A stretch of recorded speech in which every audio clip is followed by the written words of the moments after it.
Let's get married. Are you ready? Let's get married. How y'all doing? How y'all doing?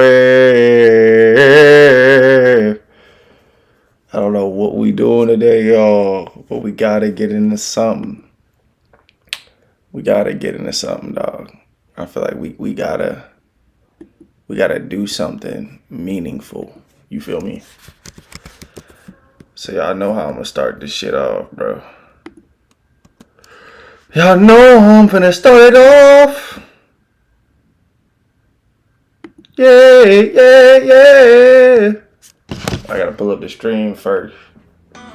You know, as y'all can see, I named this stream Hueco Mundo. The beard is gone. The moustache is gone. I know the lady's gonna be sad, but listen, y'all gonna love the new me. No, hold on. They gonna love the new me, bro. I'm telling you, bro. This new me, I'm feeling great. I'm feeling positive. You know, I'm feeling anointed again, bro. I'm feeling real good. Nigga, I looked for the, hold on. The Labrador Retriever. Stop it. Hold on. We gotta make sure the right shit is playing. I don't wanna start this shit off gate. Hold on. Nah, this ain't it. We need something better. Nah. What's up with this shit, bro? Come on. No.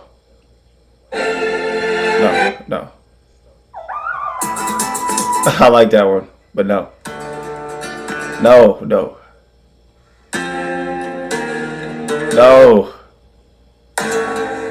Alright, yeah, we just got to find a police soundtrack, y'all, cause I don't know what the fuck they got going on right now, but I'm not feeling this shit, bro. Yeah, I like this. Nah, hold on. Let me see. Creepy shadows.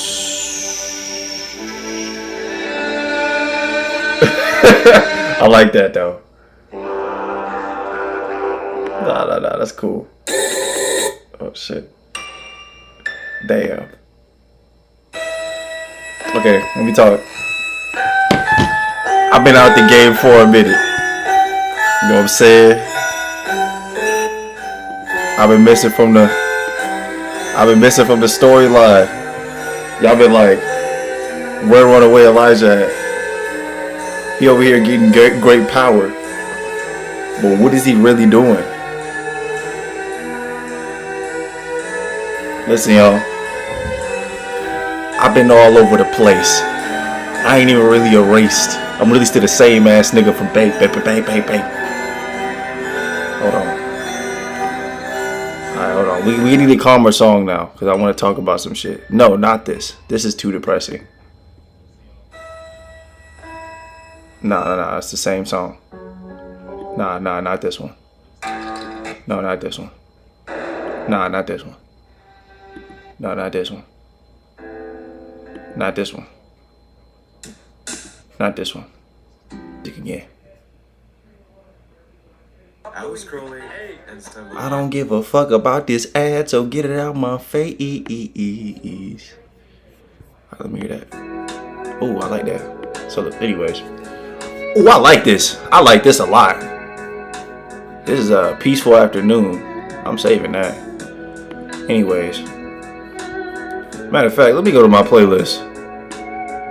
This shit nice. I like these. Oh yeah. I'm gonna tell y'all. Hush Puppy Dog Winning. Okay. Oh, I almost played a song that wasn't mine. Alright, there we go. Let's go ahead and get it started again. Anyways. So let me tell y'all what's been going on. I've been really focusing on things. The most important things. Obviously, I've been in the gym, you can tell. Big E. I'm bigger than I was before. You feel me? If you go back to my previous videos, I was big, But my chest wasn't as big. My body wasn't as defined. Now I'm really defined. You know, when people look at me, they like, man, this guy's fucking gorgeous.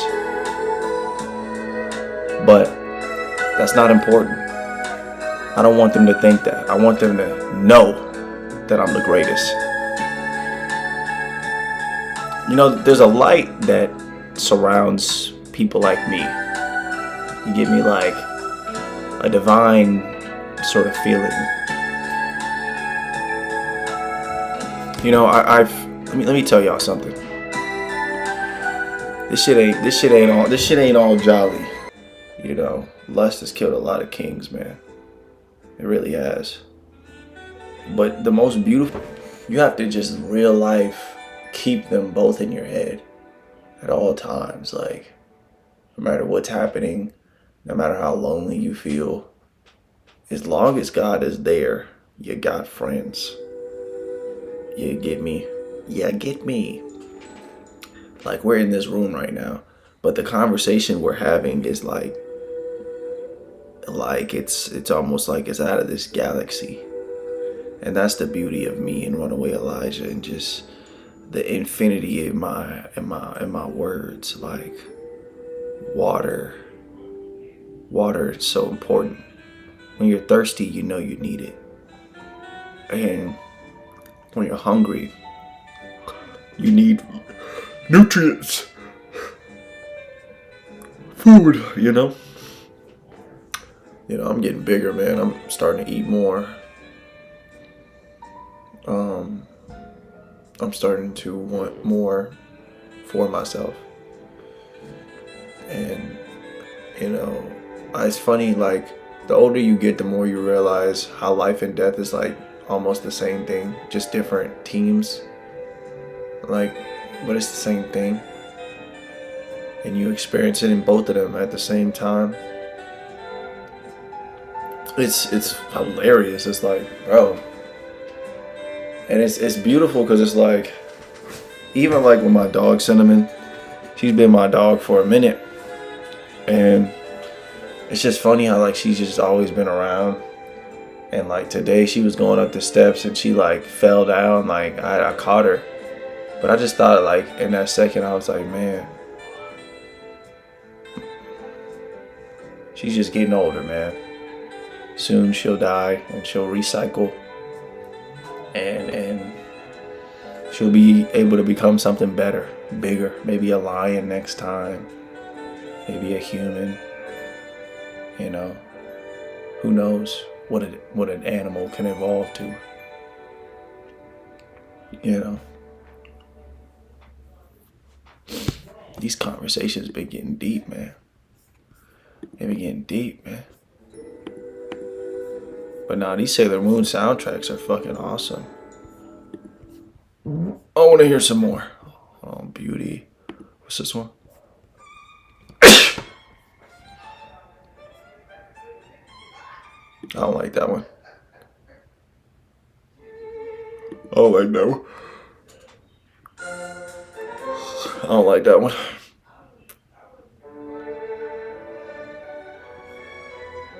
Okay. Oh, shit. That one's cool. Oh, shit.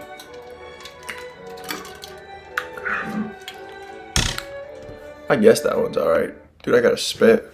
Hold on.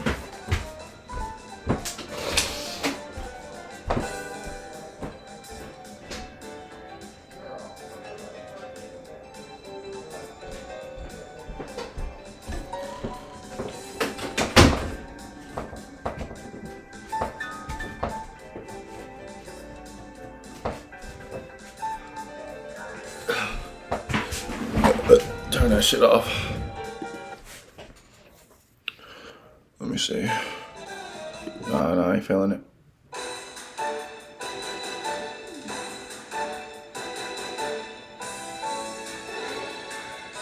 No, I ain't feeling that.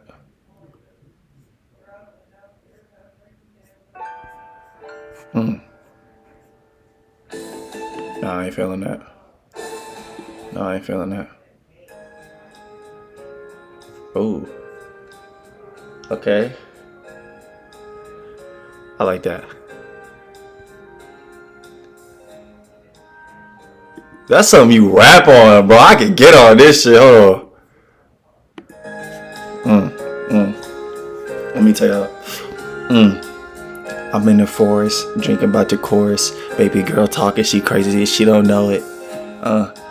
Think about them days when I was making some money. I'm thinking like every day, baby, take what you want to take from me. I got bread in the streets. He said he don't know me what you know it, where you was from. Bitch, you tryna talk to me, bounce on the drum. You got a fun, she was so fun. Watching Family Guy videos, it's funny. When Lois died, he tryna fuck on Bonnie. Yeah, that shit happened. I'm not even lying. Check the episode.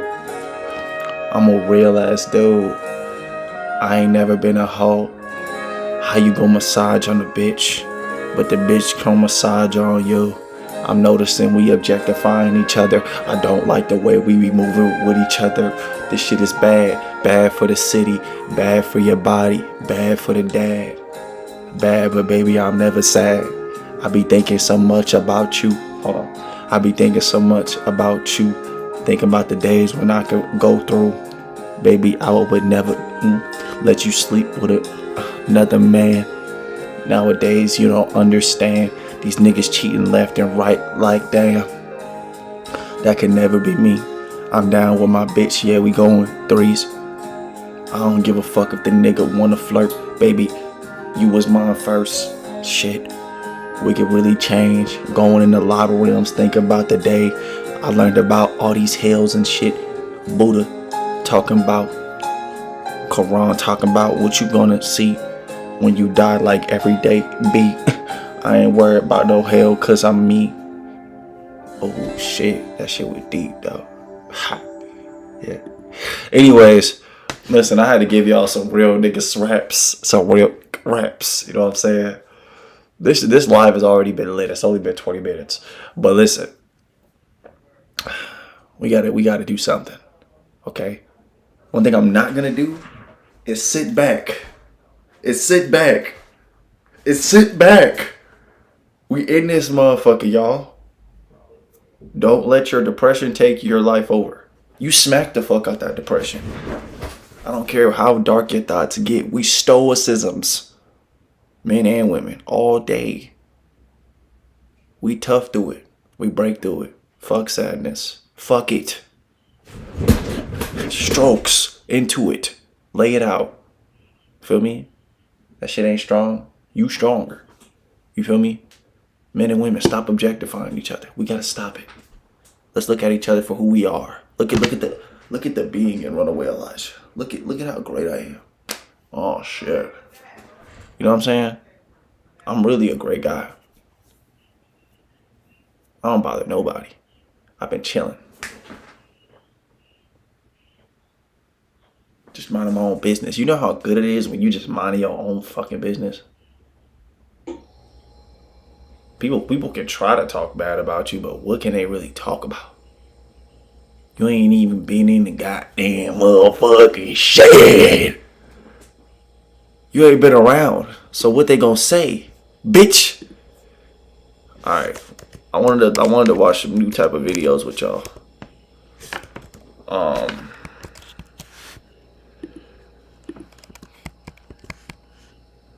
So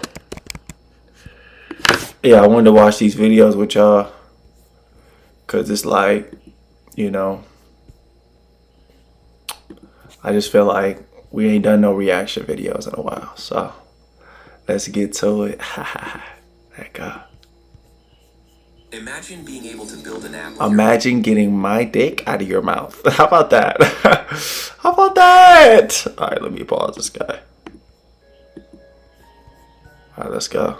I'm ready for it. One of the most important pillars of Aizen's character as we view him today is the internal silent war he waged against his own desire for connection. Man, Aizen didn't give a fuck about nobody but his own power. I want y'all to let that sink in.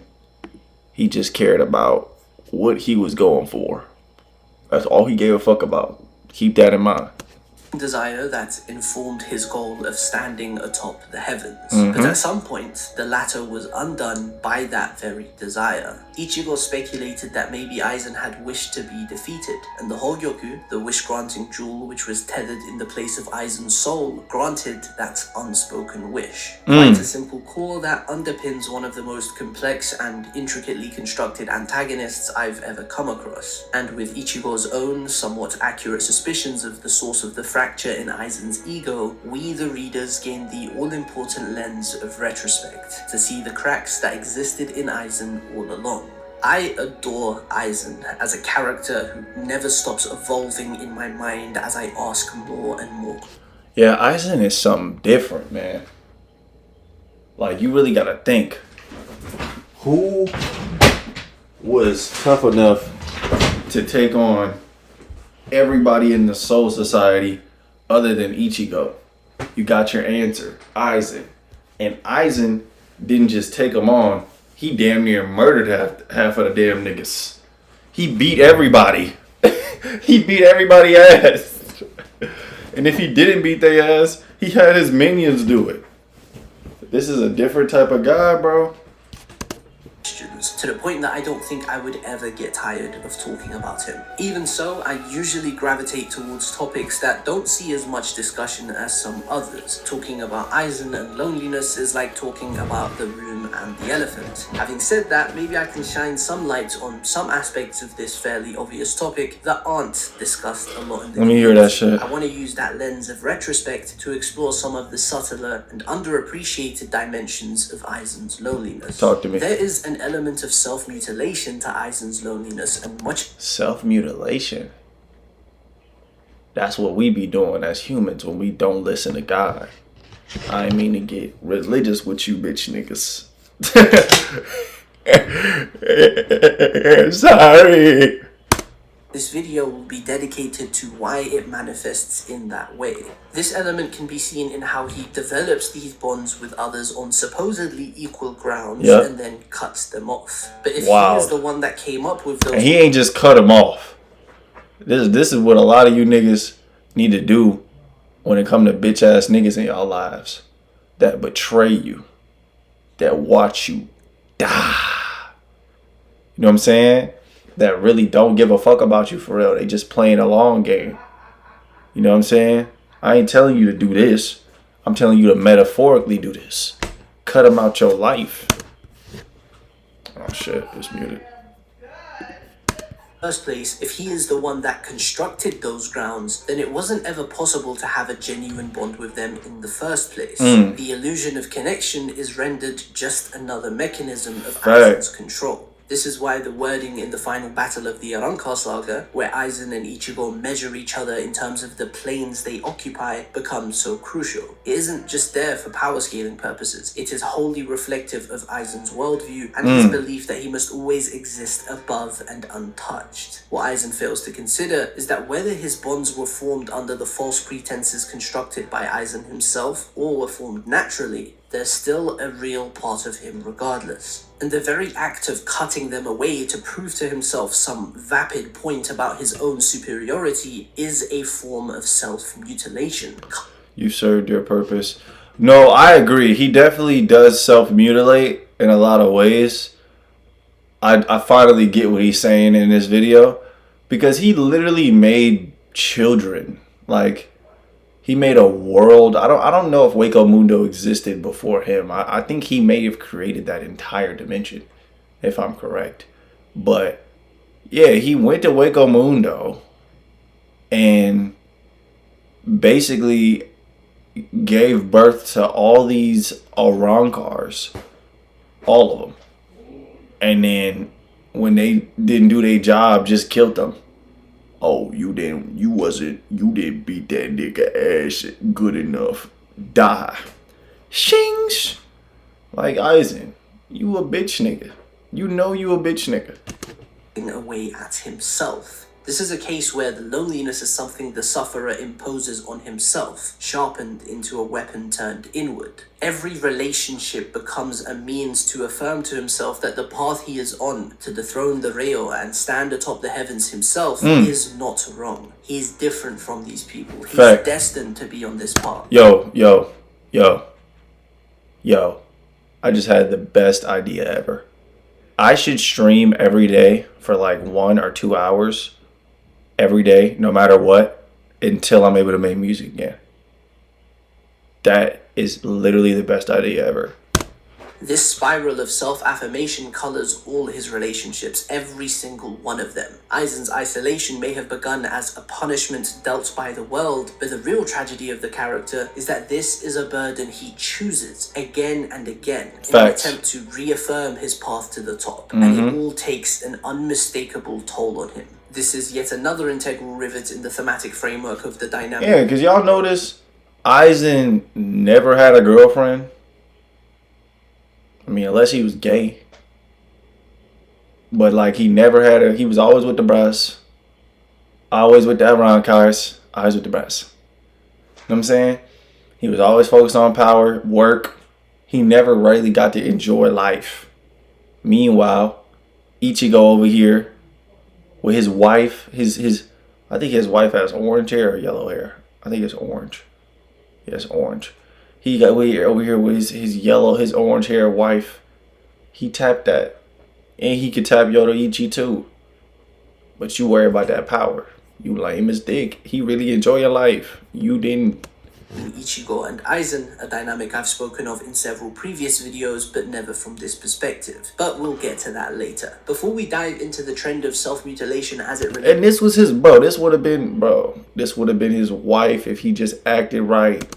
To his relationships, let's take a quick look at how this idea manifests with Aizen in isolation. Aizen spends centuries cultivating the persona of Captain Aizen and literally kills this character he created to mark the beginning of his journey to the top. We have never seen Aizen's Bankai, the ability that exposes the truest, deepest essence of a Shinigami, something he most definitely possesses given that the acquisition of such power is a necessity for his motivations to make any sense. If Aizen wants to break beyond the ceiling of Shinigami potential he believes he has reached, acquiring Bankai simply goes without saying, and yet we never see it for some inexplicable reason. The reason I propose is that some, or perhaps even all of the things about himself that Aizen wishes to cut away at are represented in this Bankai, and so he refuses to use it and succumb to the self he does not respect. He don't even need the Bankai, if we being honest though.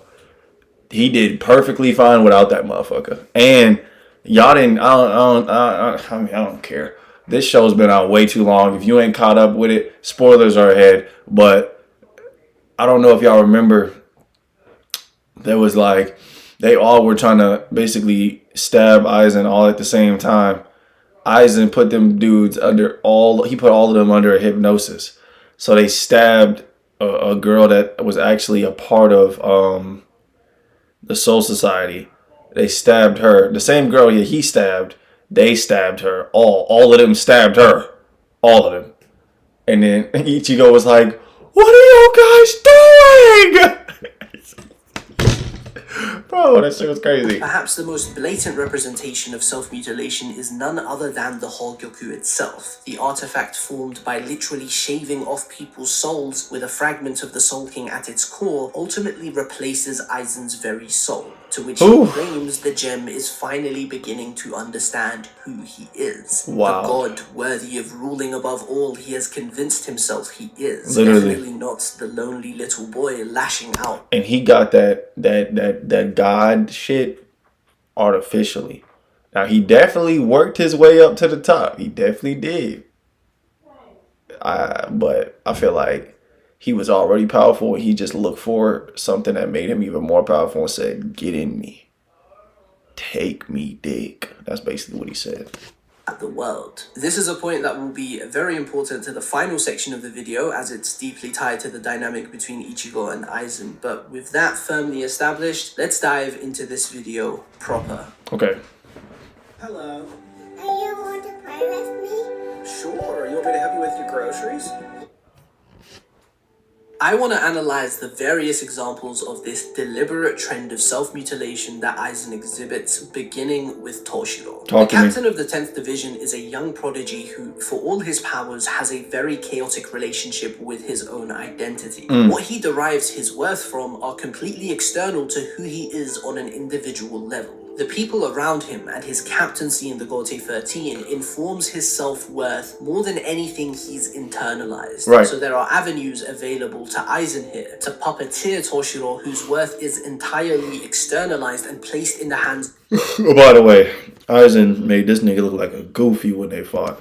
Those he trusts, avenues for Aizen to build up the bond with Toshiro to then cut away. Right. Long before the actual events of the Soul Society arc begin, Aizen embedded himself into Toshiro's inner circle. In this often overlooked extra chapter, the simple act of celebrating Toshiro's birthday comes to mean a lot to the boy. With no roots, no place to call his own, he decides that the people that cared enough about him to celebrate a day special to him are his reasons to exist. Alongside Hinamori and Rangiku, two bona fide well-wishers, there's Aizen. This would have been the case even if Aizen didn't specifically try to build up his bond with Toshiro, by the way. He was always positioned such that he was involved with the people dear to Toshiro. Hinamori was absolutely enamored with him, loyal to a fault. In fact, her close friend Kira was Gin's loyal aide and in turn Aizen's puppet. Rangiku, who is Toshiro's lieutenant, had a situationship with Gin that directly put her in Aizen's crosshairs. This is how closely and inextricably Aizen was connected to Toshiro, and he uses all of this to attack Toshiro's very core. The trust he had garnered from Hinamori was enough to make her point her blade at him.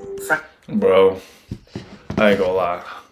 Aizen, the way he used to like, he was so dirty when it came to people and fucking mind controlling and fucking, he's like a psychopath, bro. And it's like, he did this more than once. Man, when he told Ichigo that he sent that demon to kill him, bro, what? Kill his mom, that's what I meant to say. Wild.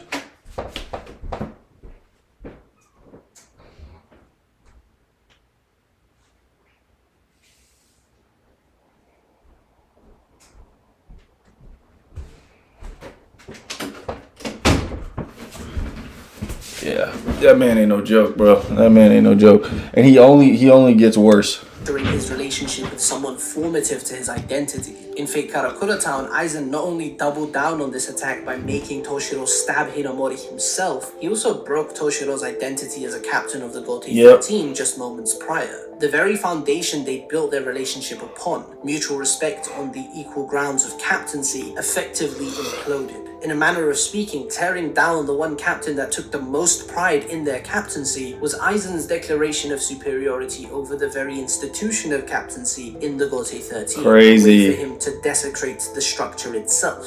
And this declaration, like all others we're about to run through, came at a cost. The second prominent example comes in the Turn Back the Pendulum flashback, where we learn how the shady third party to the central conflict we were previously introduced to turn out to be... Bro, this story was so sad, bro.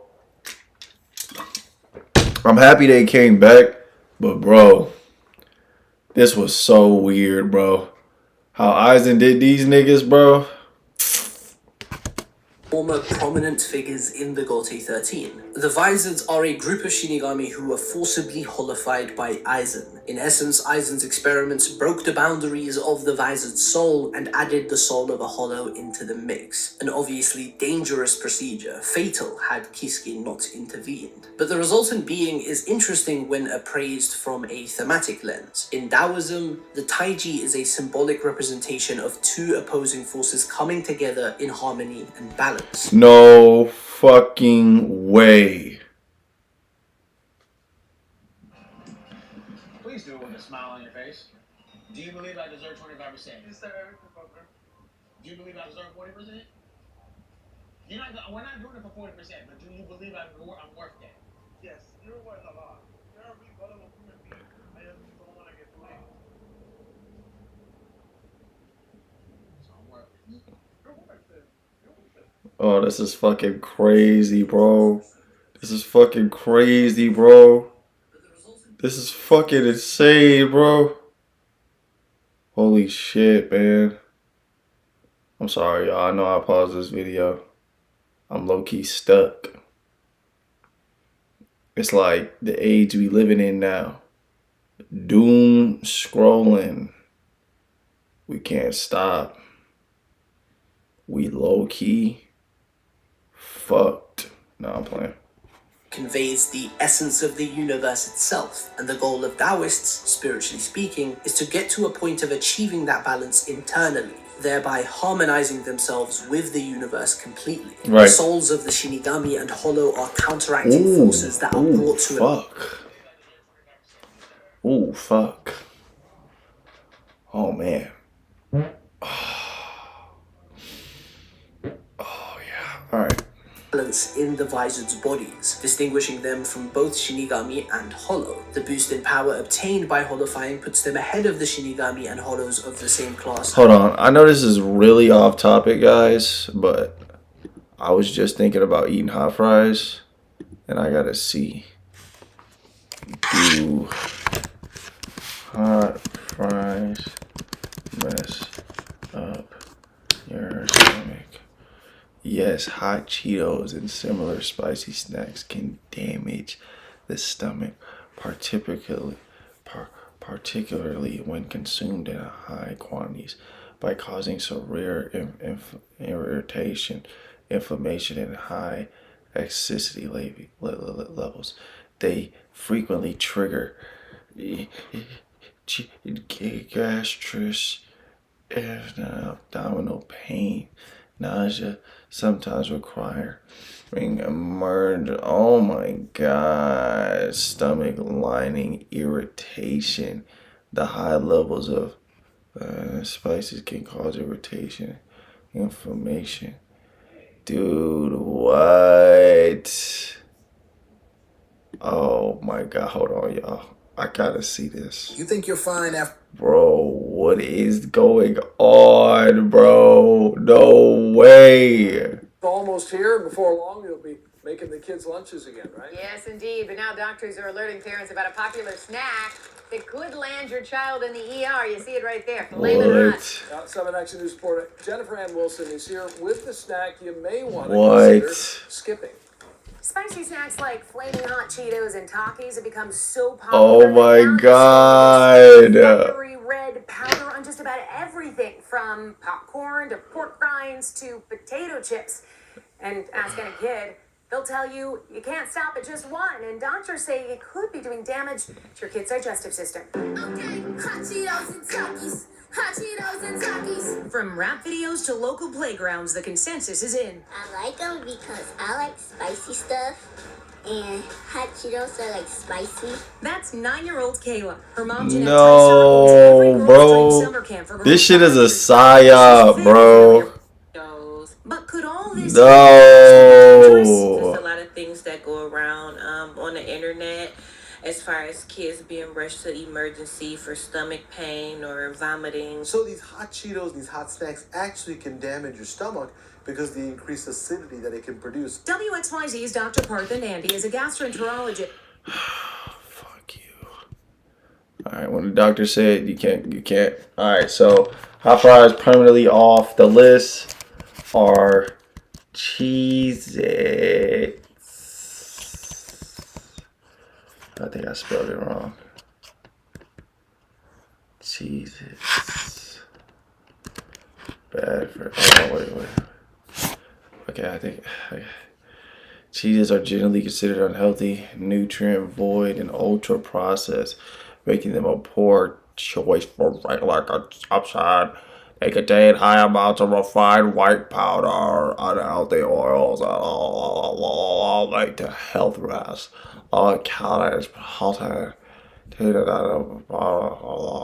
synthetic oxygen use of self like that has linked to potential immune system disruption and liver skin cell damage. Oh my god. Oh my god. They are made with refined wheat powder, which can strip nutrients and cause blood sugar spikes. Oh my god. High in sodium. Jesus Christ, bro. Alright, let's see. Oh no.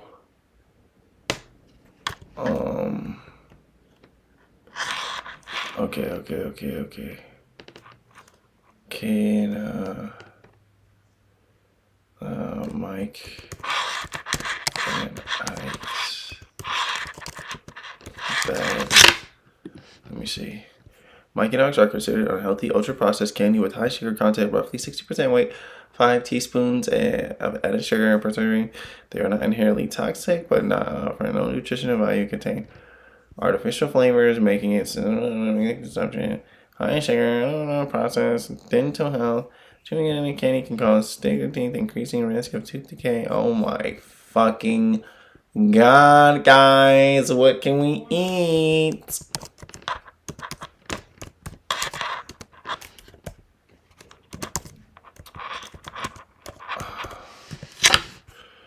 All right. Yeah, this shit gay. All right, let me see.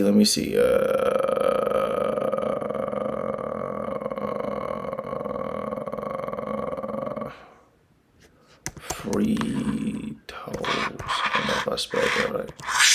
No, not Fritos. Fuck Fritos. What did I have the other day? Hold on. Chips and gas station.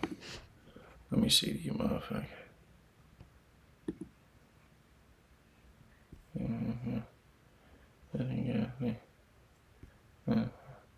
Funyuns. That's what I was looking for. Funyuns.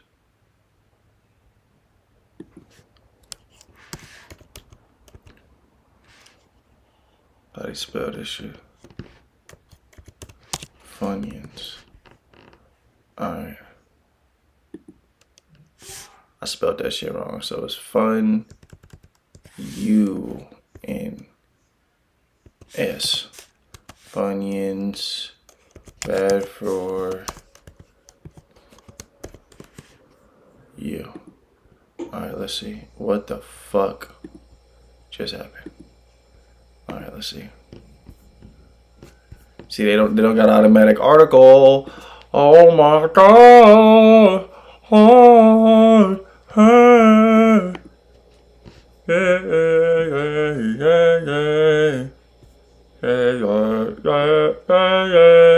Oh, let me see what he says.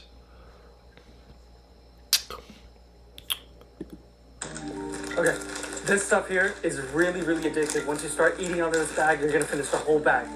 Not good for you at all. Lots of processed food, lots of additives, so try not to eat this. What? Nigga didn't say shit about it. Alright, Funyuns were definitely a childhood favorite.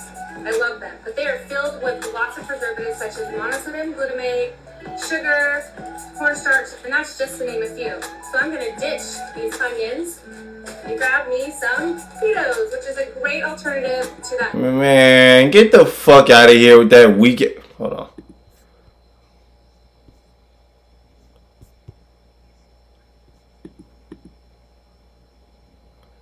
I never see these in the gas station, by the way. If y'all sold these, I would actually get them. Y'all gotta start selling these hoes. Well, technically speaking, very Taoist of them. However, the Vizards are regarded as fallen Shinigami and cast out of Soul Society. These were experiments conducted on them against their will, not a spiritually transcendent experience. And in cutting them down and transcending Shinigami and Hollow organically, Aizen elevates his own position as a true enlightened being. Another dynamic built, another dynamic torn down. Okay. Yeah, Aizen probably is an enlightened being though, because he just ain't a good one.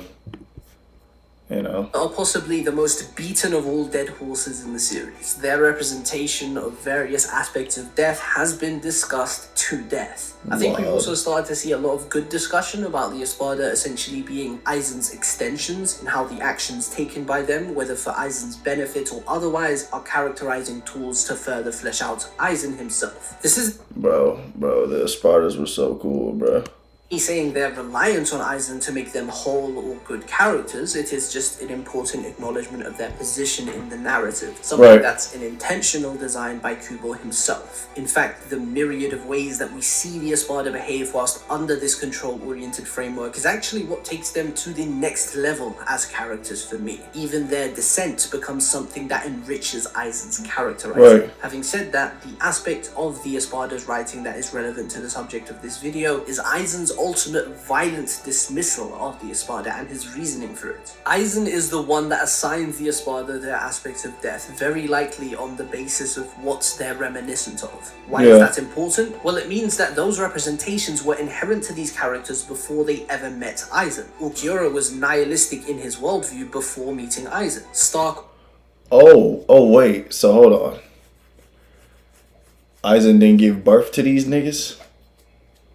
I assumed too quick, y'all. Never mind. They were already niggas. Stuck in isolation ever Okay, so I'm guessing he didn't create Hueco Mundo either. I'm thinking Hueco Mundo was already its own thing, and Aizen just went there and just took over.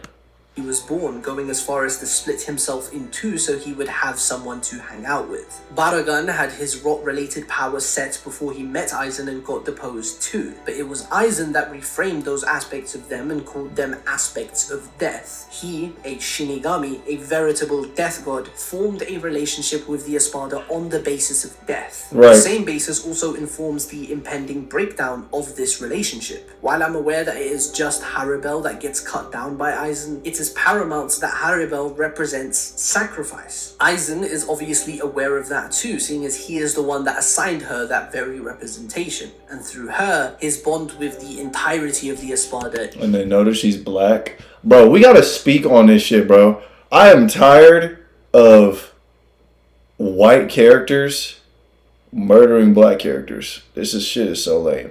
And on top of that, bro, in Invincible, it is literally at the fucking extreme. Bro, Invincible literally gotta be racist, bro. And Mark is the most racist out of all them niggas. Mark and his bitch ass daddy. Bro, they both racist as shit. That nigga Mark was fighting the dragon nigga that hurt his brother. Mind you, this dragon nigga hurt his brother. He gonna turn away from the dragon nigga, let him get away, and fight his own teammate, which is black. Like, Mark is a bitch-made guy. He always been that. And, yeah, man, Invincible is racist, bro. That show's racist. Cold. By doing so, he symbolically rids himself of all aspects of death. It is an unmistakable proclamation that as... Matter of fact, fuck Aizen. Yeah, fuck Aizen. You a bitch. How about that? Successor god figure of Soul Society, mortality has nothing to do with him. God cannot die. Aizen's relationship with Yamamoto is quite simple. They meet on the battlefield as leaders of the respective factions. Yamamoto is also a representation of the sins of Soul Society, as the leader of the first generation of the Gote 13 that consisted of only hardened criminals. He is a living reminder of the sordid past of the institution that now wallows in false glory. Aizen meets this titan of a Shinigami on the battlefield on equal grounds. Aizen, despite unmistakably being the villain threatening Soul Society's existence, was the one that exposed every bit of the current Soul Society's hypocrisy. He was living proof of the injustices that were being committed and covered up. These characters fought not only as leaders of opposite factions, they fought as symbols of time present and bygone. They even fought with similar divide and conquer tactics, with the difference showing itself in the scope of their strategies. I like that. That's actually really cool. So they both kind of think alike. Furthermore, the same hypocrisy of Yamamoto's that Aizen tacitly condemned earned Aizen the victory. Aizen reasoned that despite being willing to sacrifice the Gote for victory, Yamamoto's pride and ideals preventing him from sacrificing Ichigo's hometown to achieve victory was blatant hypocrisy. But one... So you basically saying the fire dude actually could have beat Aizen right there. He just didn't want to blow everything to smithereens. Crazy. is very important to note. Despite Aizen winning the Battle of Strategies and arguably even the Clash of Ideals, Yamamoto is the first one to be able to land a hit on Aizen in that entire war, and this one hit was undoubtedly earned by Yamamoto's self-mutilation. This is important to remember for a point I'd like to make in a later section of the video. Gin and Tosen are interesting additions to this list because they are as similar as they are different. The two characters function in tandem to show how Kubo makes it feasible for two characters to walk the same path and end up in different destinations. By that I refer not to the plot beats, but the way both characters are constructed. Let me elaborate by discussing the more enigmatic of the duo first. I really do like him. He's probably... He is the coolest, one of the coolest that Aizen has ever allied, bro.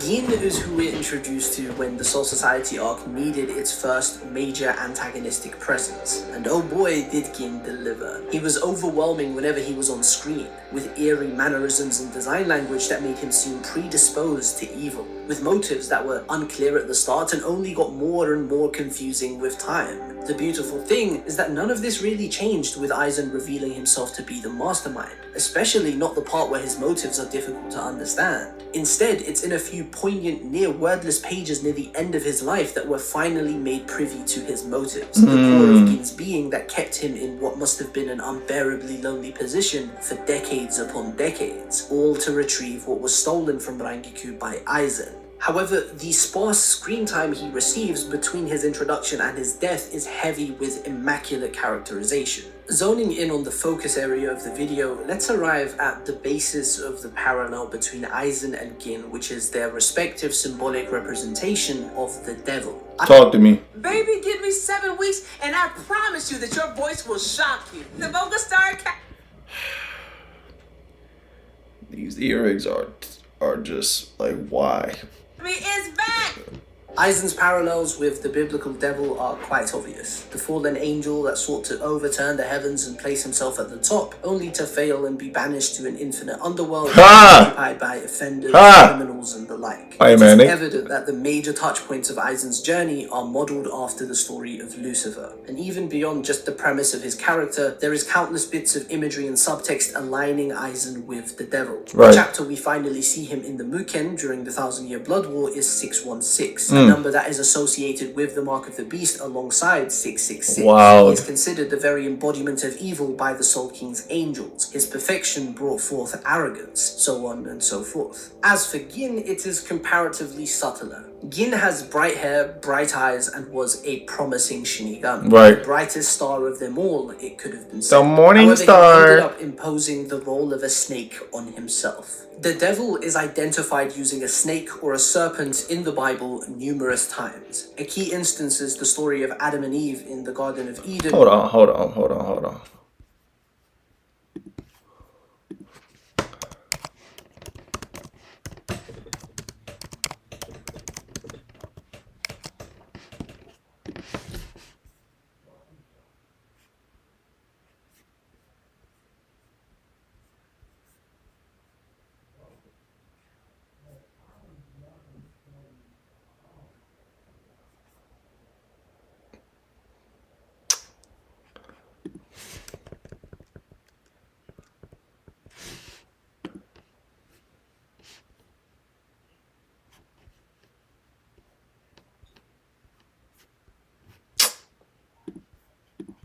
Snake convinces Eve to break the rule imposed by God and eat the fruit. In modern studies, the snake in Eden is largely held to be a representation of the temptation to sin rather than a manifestation of the devil, but the connection is made tangible by the aforementioned association of the snake with the devil, as well as the fact that Gin literally tempts Rukia, who had willed herself into submission to Soul Society's rule, come what may, into hoping that she would get rescued from her predicament. What's tragic about Gin is how formative his hatred of Aizen really is to who he is. His Bankai, Kamishini no Yari, translates to the god-killing spear. Remember that.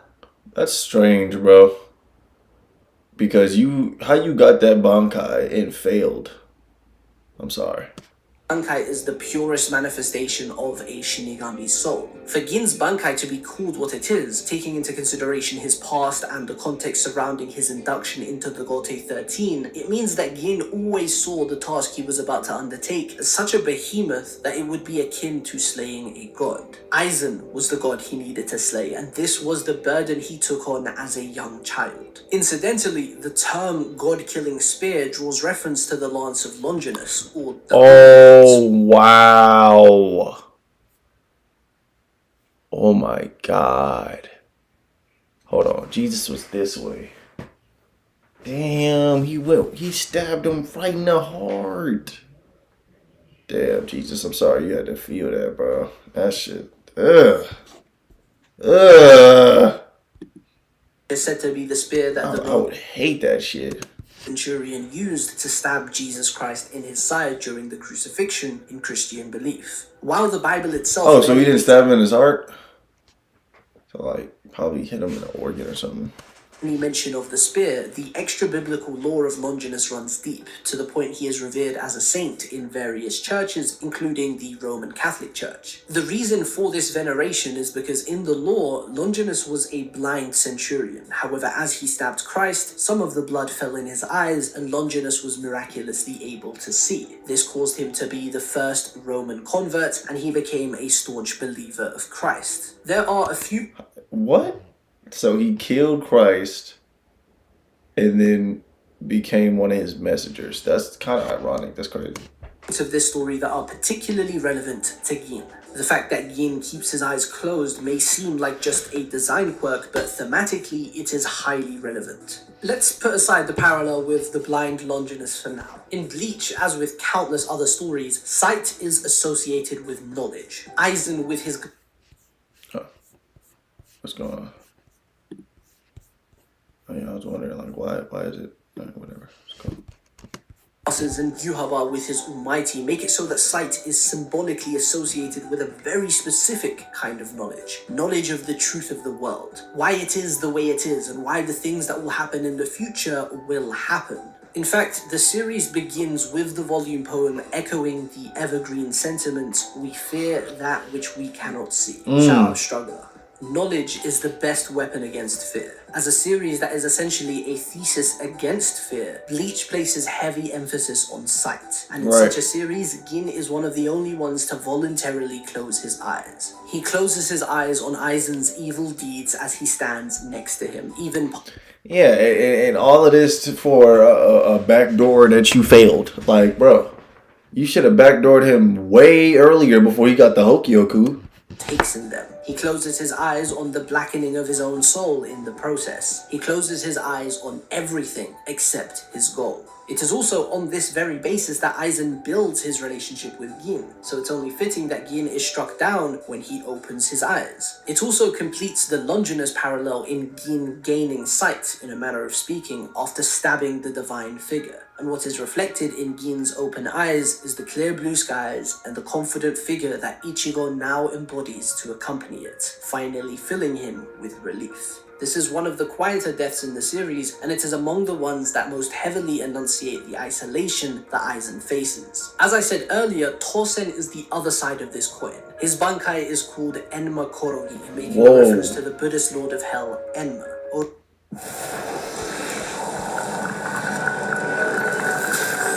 Skills. What? If anybody eat this, I don't know what to say to you. Hot gummies? Why would y'all do that? Why? That should just piss me off. Like, why did they do that? Just experiment. To these aviation. Already we can see the similarity in the construction of Gin and Tosen respectively, but there is quite a lot that sets Tosen apart. The most prominent point of difference being the non-adversarial position Enma occupies in the Buddhist pantheon, in contrast with Satan being opposed to God and Christians. In fact, that is putting it too lightly, because Enma commands a lot of respect as one of the most prominent and powerful deities. Another similarity is in the blindness. Tosen was born blind, whereas Gin voluntarily closed his his eyes. The small distinction has massive implications, which will... That's kind of crazy. Yeah, both of them are blind, or trying to be. However, it is pertinent to note that by and large, Torsen shares the same basis with Gin on which Aizen He my profile picture right now on Instagram. I love this form.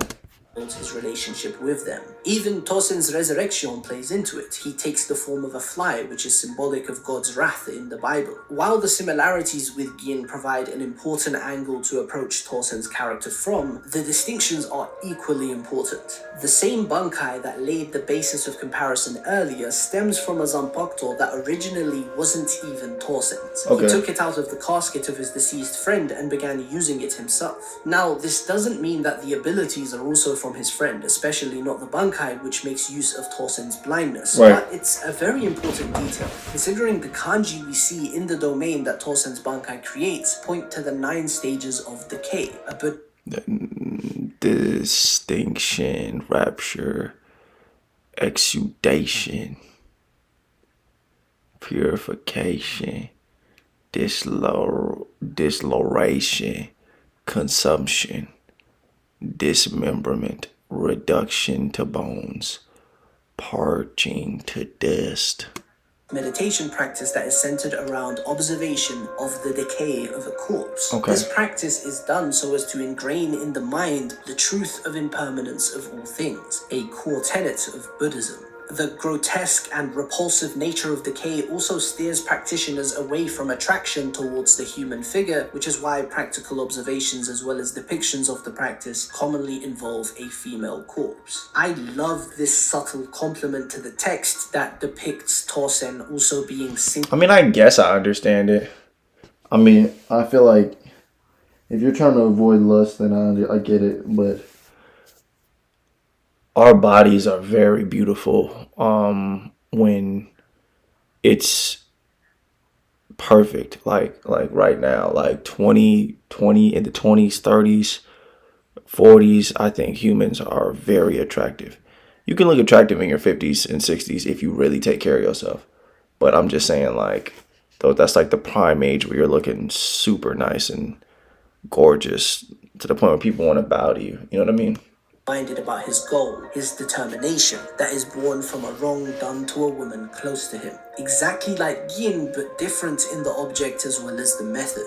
Gin is a snake, known for its ability to shed its skin and consequently renew its life. Yet Right. He is the one that threw his life away, closed his eyes by his own will, and stuck close to his targets for decades. Torsen was perpetually in the dark, and going by the symbolism of his Bankai, carried death with him at all times. Crazy. He strove for more, a goal larger than him, wanted to bring about a systemic upheaval, and tried to do so by distancing himself from his target. Gin's representations point at sin, but is colored by his own free will. Torsen lives by a code built on the idea of justice, of greater good, but the same code is subverted by his subservience to Aizen. The similarity that means the most to me is the fact that Torsen was struck down by Aizen as he opened his eyes too. But in this case, it is more metaphorical. Torsen did gain sight prior to being struck down, but it was after his defeats that he really opened his eyes to how he felt. To add on to the point, Torsen is loosening the sight he gained from resurrection. As he's dying, he's metaphorically opening his eyes while literally losing his sight. Oh, okay. That plagued him, and per the promise that Torsen himself demanded from Aizen, he was struck down after his eyes were opened, after his resolve wavered. It didn't matter that the resolve was built on shaky foundations in the first place. This is the relationship that was cultivated with Aizen, and it was cut down to further consolidate Aizen's position as a benevolent lord. The trend here is obvious. Like I said earlier, these relationships are bonds that Aizen cultivates himself. He saw these bonds as a means of tying himself down. And each bond is built on a specific foundation that is central to Aizen's self-perceived identity as the next divine overlord of Bleach's cosmos. By cutting these ties himself, he affirms that he is indeed above the ones he shared the ties with. Wild. And that's definitely in his character. This nigga think he better than everybody. He dick riding himself till he die. Is this, if not self-mutilation? Achieving perfection is a grand goal, but cutting away parts of yourself that you deem imperfect in a bid to achieve that goal is the worst possible approach. This is why the culmination of this thematic through line being Mugetsu is significant and tragic. Let me explain. Aizen's relationship with Ichigo is built on the basis that he is naturally what Aizen needed to be in order to become the next Reo. Right. Ichigo is a perfect hybrid of all kinds of beings of the universe. Shinigami, Quincy, Hollow, Fullbringer, and human. Everything. Remember the Hogyoku point I covered towards the start of the video? Ichigo naturally exists as the individual Aizen desperately attempted to turn himself into, literally replacing his soul with a fragment of the Soul King to turn himself into a worthy candidate for the throne, striving to become just like Ichigo through artificial means. And in cultivating Ichigo's prowess to the maximum perceivable limits and then cutting him down, Aizen would be able to affirm to himself that he is correct in his approach, that he is indeed the being truly worthy of standing atop heaven's throne. Right. However, it doesn't work out that way. Using the same foundation that Aizen had conceived for their relationship, in the same circumstances that Aizen had constructed, Ichigo surpassed expectations. Like I said earlier, this is why the wording Ichigo really me for real. Laying niggas loose. You get what I'm saying? After a nigga uses artificial memes to win the battle, I pull up. Nigga, it's me. Die. You know what I'm saying?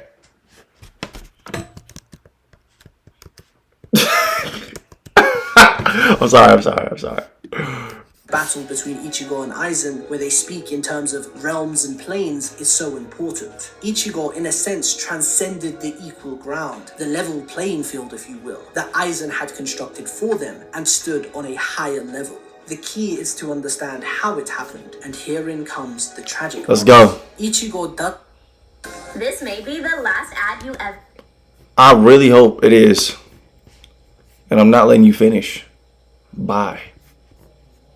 Sacrificing his Shinigami powers. The first and only time in the series where Ichigo emulates his opponent to beat them. Let's in go. an act of cutting away part of himself, Ichigo temporarily gains explosive power that is enough to incapacitate Aizen for long enough that Urahara can step in. If Ichigo could have kept this form, he would have murdered Aizen right there. Seal him. It wasn't by chance that Ichigo understood Aizen's loneliness. He was acutely aware of Aizen's prison of isolation that he'd built for himself because Ichigo had just been forced to put himself in that very situation. Literally. Like I mentioned earlier, even Yamamoto had to sacrifice part of himself to land a blow on Aizen, and Ichigo took that a step further. Two as a trend. Both instances of someone effectively harming Aizen were colored by self-sacrifice, by self-mutilation. Literally. This faux conclusion is exactly what the 1,000-Year Blood War spends 200 chapters critiquing. And that's why I named this shit Hueco Mundo. We really getting into it. Ego death. You are only as powerful as the strength of your connections. You are only as wise as the profundity of your relationships. Even in an arc marked by immense personal achievement, the importance of bonds is never understated. Renji achieved his true Bankai. Rukia achieved Bankai for the first time. Nanao wielded her Zanpakuto for the first time. These are incredibly personal achievements that show self-understanding, wisdom, and enlightenment. But none of that would have been possible if they weren't surrounded by the people dear to them. People that spurred them on one way or another. Yes. Aizen isn't exempt from this. Despite his sentence of 20,000 years, his sign-off showed contentment. He fought alongside Ichigo, his past nemesis, with such fluid teamwork that it could make one question how many times they fought together. In reality, the bond between them persisted, and that was enough. And I love that, bro. I love that, bro. We needed that, y'all. That's a fact. But anyways, y'all, this stream has been great. I'm gonna post the clips probably tomorrow morning. Hope y'all enjoy it. It's been Runaway Elijah. Runaway Elijah.